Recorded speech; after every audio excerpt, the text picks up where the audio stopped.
Hi guys, this is Froz from Onewell Academy. In our previous videos, I have discussed the uses of had to, has to, will have to and would have to. And I hope you got it completely. Today, I'm going to discuss some special structures that is very frequently used in our day-to-day life. आज जो structures के बारे में हम discuss करने जा रहे हैं हमारी डे टू डे लाइफ में उसका बहुत इस्तेमाल है। तो देखते हैं उन स्ट्रक्चर्स का इस्तेमाल किस केस में किया जाता है। आप वीडियो में बने रहें।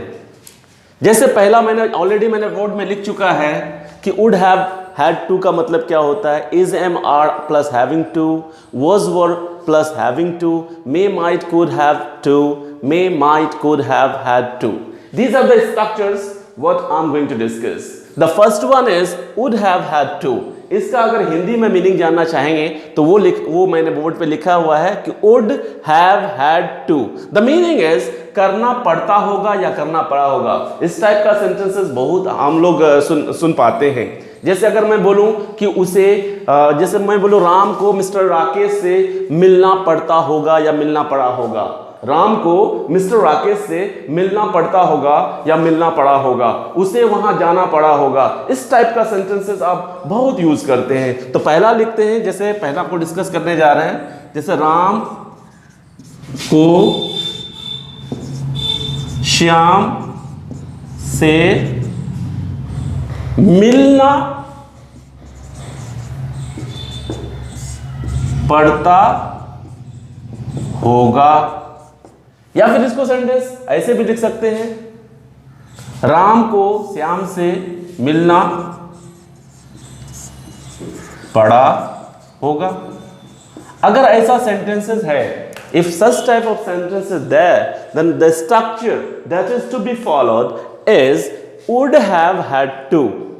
would have had to. तो यहां मेरा सब्जेक्ट क्या है? राम। तो Ram would have had to meet Shyam.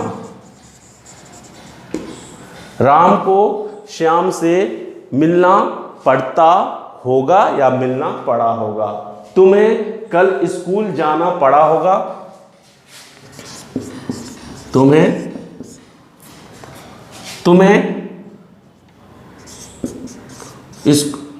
School हर रोज जाना पड़ता होगा। तुम्हें स्कूल हर रोज जाना पड़ता होगा। तो इसको हम लोग कैसे बनाएंगे? You would have had to go to school every day, या फिर डेली भी लिख सकते हैं, एवरी डे या फिर डेली, राइट। तो इस टाइप का ये होता है। तो पहला स्ट्रक्चर हमने डिस्कस कर दिया। ज़्यादा इसका निगेटिव हम बताएंगे नहीं, मैंने पहले डिस्कस कर चुका है कि कैसे बनाया जाता है negative interrogative, interrogative negative. You know very well needless to explain all those structures, you have to do it yourself. This is your task, right. तभी तो आप अपने आप को रेट कर पाएंगे कि आप कहाँ हो, whether you are going to get my points or not, right. और दोस्तों, जिसको अगर कोई भी डाउट हो, कोई भी क्वेरी हो, अगर आप लोगों को समझ में कहीं भी कंफ्यूजन हो या फिर क्वेरी हो, तो मेरे कमेंट बॉक्स में आप लिख सकते हैं, ताकि मैं उसको अच्छी तरह से देखूं और आप लोगों को मैं अपना मतलब 100% एफर्ट दे सकूं just to make you guys satisfied.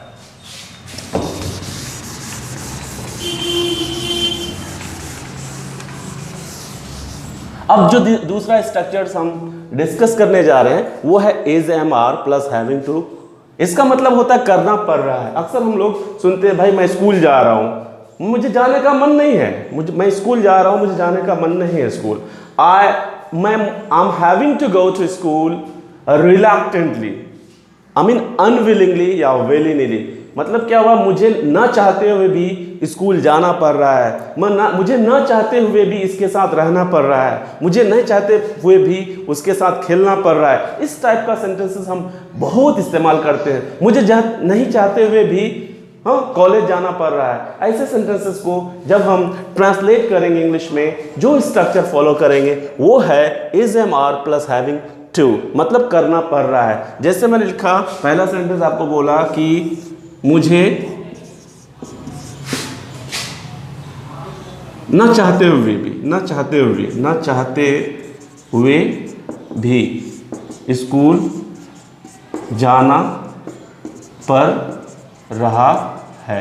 मतलब क्या है, मैं जाना नहीं चाहता हूं लेकिन मजबूरी है, it's my compulsion to go to school, so there we have to use is am are plus having to.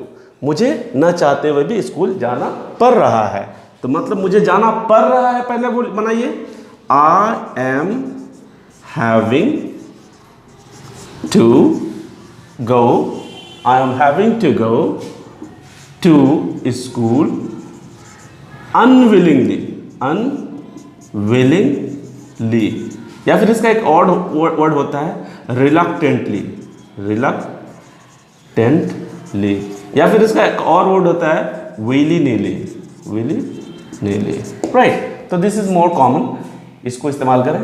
तो कहने का मतलब मुझे ना चाहते हुए भी स्कूल जाना पड़ रहा है, मुझे उसे मेरे साथ खेलना पड़ रहा है,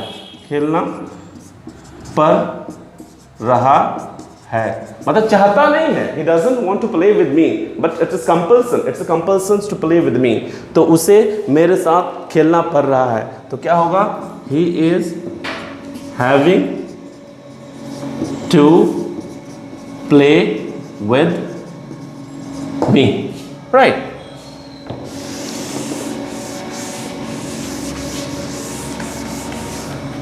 अब जो तीसरा स्ट्रक्चर मुझे डिस्कस करना है, that is was were plus having to.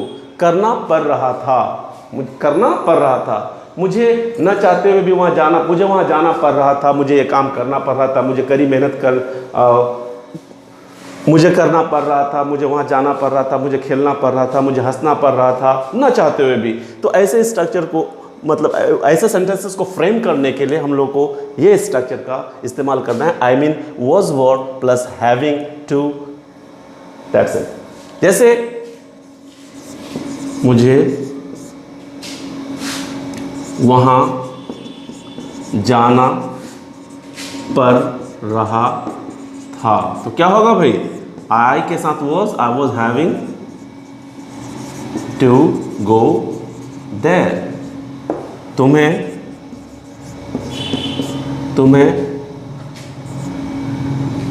हर रोज खेलना पड़ रहा था, तो क्या होगा, you were having to play every day.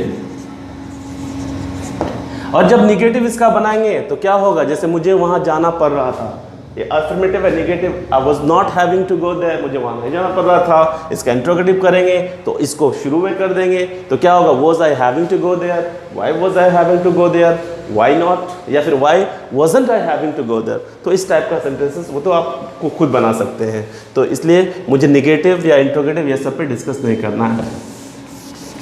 अब जो तीसरा स्ट्रक्चर हम लोग डिस्कस करने जा रहे हैं उसका भी बहुत हमारे डे टू डे लाइफ में इस्तेमाल है, जैसे मे, माइट, कुड। जैसा कि हम लोग जानते हैं मे, माइट और कुड का जो इस्तेमाल है बेसिकली ये पॉसिबिलिटी को दिखाता है, पॉसिबिलिटी को दिखाता है। This shows possibility. जब कभी भी मैं मे की बात करूं, जब कभी भी मैं माइट की बात करूं, जब कभी भी मैं कुड की बात करूं, एक्चुअली दीज आर मॉडल्स। हाँ, मॉडल्स का एक हम लोग सेपरेट वीडियो लेक्चर्स डेवलप करेंगे, उस पर हम आप लोगों को अच्छी तरह समझा देंगे। फॉर द टाइमिंग इसको आप समझिए कि मे, माइट और कुड का क्या मतलब किस सेंस में इसका इस्तेमाल किया जाता है। ये इस्तेमाल किया जाता है, इसका पॉसिबिलिटी के सेंस में इस्तेमाल किया जाता है। जैसे अगर मैं बोलूँ करना पड़ सकता है, तुम्हें उसे कॉल करना पड़ सकता है, मुझे तुम्हारी ऑफिस में आना पड़ सकता है, मुझे स्कूल जाना पड़ सकता है, मुझे घर जाना पड़ सकता है, उसे ये काम करना पड़ सकता है, हम लोगों को वहाँ जाना पड़ सकता है, हम लोगों को क्रिकेट खेलना पड़ सकता है। If such type of sentences come in Hindi, in that case you have to use this structure may, might, could, have to, जिसका मतलब हुआ करना पड़ सकता है। और वन मोर थिंग, जहां अगर एक चीज मैं और बता दूं कि चाहे मे का इस्तेमाल करें या माइट का इस्तेमाल करें या कुड का इस्तेमाल करें, कोई फर्क नहीं पड़ सकता है। जैसे जैसे उसे मेरी ऑफिस आना पड़ सकता है, उसे फुटबॉल खेलना पड़ सकता है। तो इसमें हम लोग क्या करेंगे, इसमें लिखेंगे उसे मतलब ही, उसके बाद स्ट्रक्चर क्या है, मे के बाद have to, he may have to या फिर माइट हैव टू या फिर could have to, he may have to या फिर ही माइट हैव टू या फिर he could have to, either of them can be use, meaning में कोई फर्क नहीं पड़ेगा। ही मे हैव टू या फिर ही माइट हैव टू या फिर he could have to, office आना पड़ सकता है, उसे मेरी ऑफिस आना पड़ सकता है, he may have to come to my office, उसे मेरी ऑफिस आना पड़ सकता है। कुछ क्या दिखा रहा हूं, पॉसिबिलिटी को दिखा रहा हूं। I have already told you that अगर ये सारे वर्ड आते हैं समझ लो कि पॉसिबिलिटी की बात हो रही है। उसे फुटबॉल खेलना पड़ सकता है, he may have to play cricket, उसे क्रिकेट खेलना पड़ सकता है।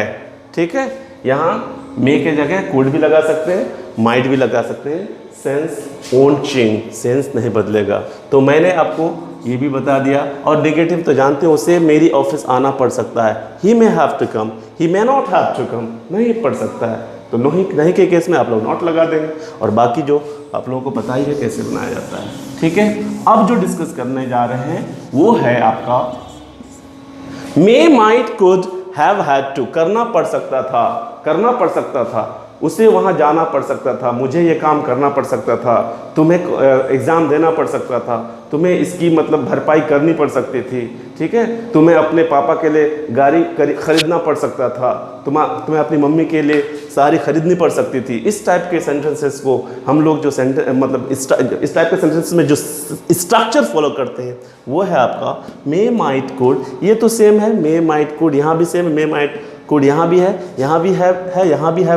एक चीज़, one more thing is that is यहाँ क्या है, हैड लगा दिया गया है। हैड इसलिए लगाया गया है क्योंकि पढ़ सकता था, मतलब we are talking about past, और पास्ट में पॉसिबिलिटी को दिखा रहे हैं। तो ऐसे केस में this structure is to be followed. जैसे तुम्हें वहां जाना पड़ सकता था, उसे गाड़ी, उसे बाइक खरीदनी पड़ सकती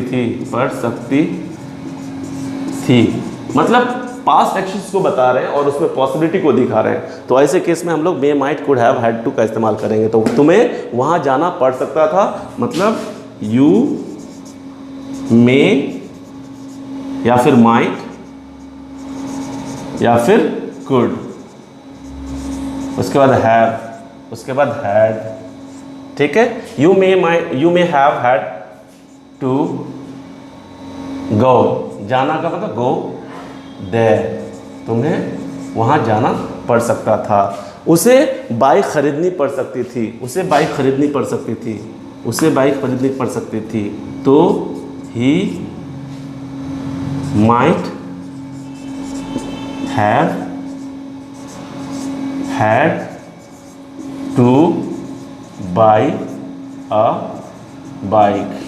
ठीक है, इसमें might का या फिर may का या फिर could का भी इस्तेमाल कर सकते हैं। ये सारा स्ट्रक्चर्स को आप दिमाग में कैसे रखेंगे, पहले मैं कुछ ट्रिक बता दूं। आप एक दो सेंटेंस को आप पकड़ के रखो, जैसे मुझे जाना है, आई हैव टू गो, मुझे नहीं जाना है, I don't have to go. उसी तरह से मुझे जाना था, आई हैड टू गो, मुझे जाना पड़ेगा, आई हैव टू गो, मुझे जाना पड़ेगा, I will have to go, मुझे जाना पड़ता है, I would have to go. इस टाइप का सेंटेंस, एक सेंटेंस को पकड़ करके उसको सेंटेंस को दिमाग में रखिए और उसके बाद अपने आप उस सेंटेंस का स्ट्रक्चर क्रिएट करिए। ठीक है, जैसे मैं टेंस में बताया था कि एक सेंटेंस को पकड़ के उसका सेंटेंस एक सेंटेंस को पकड़ के रखिए और उस सेंटेंस का स्ट्रक्चर को ध्यान दीजिए। जैसे मैं जाता हूँ, आई गो, क्यों आई गो भाई, क्योंकि सब्जेक्ट प्लस वर्ब 1, वो जाता है, he goes, subject plus verb 5। एक सेंटेंस को पकड़ के रखिएगा और वो अगर पूरा याद रहेगा तो स्ट्रक्चर आपको दिमाग में आ जाएगा। आपको रटने, you don't have to memorise it, वो अपने आप by default it will come to your mind.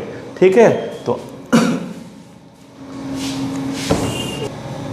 Guys अपने अभी आपको ढेर सारा स्ट्रक्चर्स बताया। आई होप कि आप लोगों को अच्छी तरह समझ में आ गई होगी और आप लोगों से मेरी गुजारिश है कि आप इसकी प्रैक्टिस करें, क्योंकि रटना नहीं है, आपको इसको प्रायोरिटाइज नहीं करना है, रटना नहीं, क्योंकि रट के जो चीज़ आपको ज़्यादा दिन तक आपके दिमाग में नहीं रहेगा। बेहतर है आप इसको प्रैक्टिस करें, जितना ज़्यादा आप प्रैक्टिस करेंगे उतना ज़्यादा कॉन्फिडेंस आप में आएगा। The more you practice the more confidence you will have, right, because practice makes perfect, right. And दोस्तों जो मेरे चैनल को अभी तक सब्सक्राइब नहीं किए हैं उसको सब्सक्राइब कर दें और बेल बटन के निशान को दबाना ना भूलें, क्योंकि अगर मेरा जो भी नया वीडियो मैं लेके आऊँ वो आप तक इजीली पहुँच जाए।